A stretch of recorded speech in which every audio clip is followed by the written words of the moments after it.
our second video on the series of the most common errors in the approval process with Anatel. So in the previous one, we gave you some tips about the samples, how to import samples to Brazil. In this one, we will talk to you about the labels of the product. What you have to know is, sometimes customers send samples to the laboratory without any kind of identification, and this is a major problem. First of all, the laboratories are not allowed to place an identification on their own. And by the way, right now Anatel is changing its regulations. So they are making a clear regulation just for the labels of the product. So it is important that you send the samples to the laboratory correctly identified.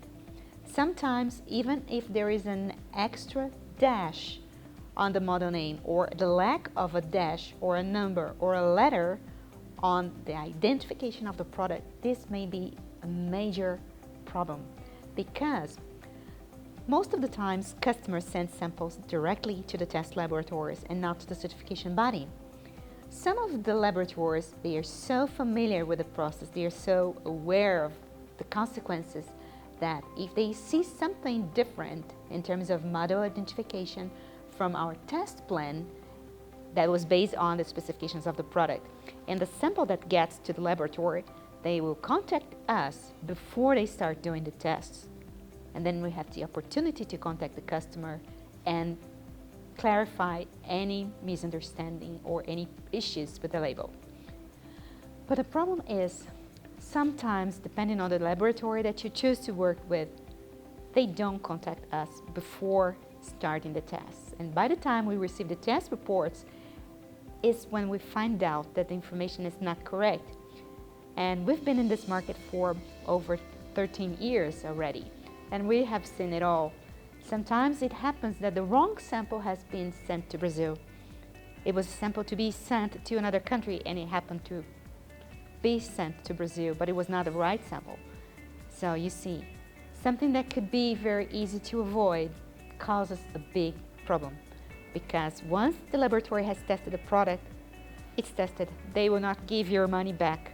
So you would have to pay again if you send the wrong sample, or if the sample is not properly identified, the label is not correct.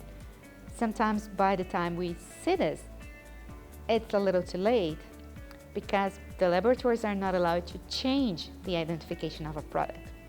So it is a big trouble. So what we recommend for you to do is, before sending the samples to Brazil, please send us a photograph showing clearly the model identification, the label that is placed on the product itself, because our team will check this carefully and cross this information with the technical specification that you've sent us before. And if there is something that is not exactly correct, is not matching the information that we had before, we will contact you and clarify this before the samples get tested. Okay?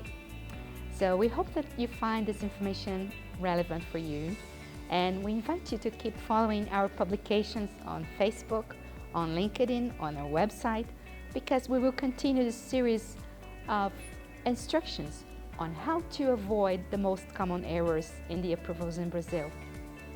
Thank you.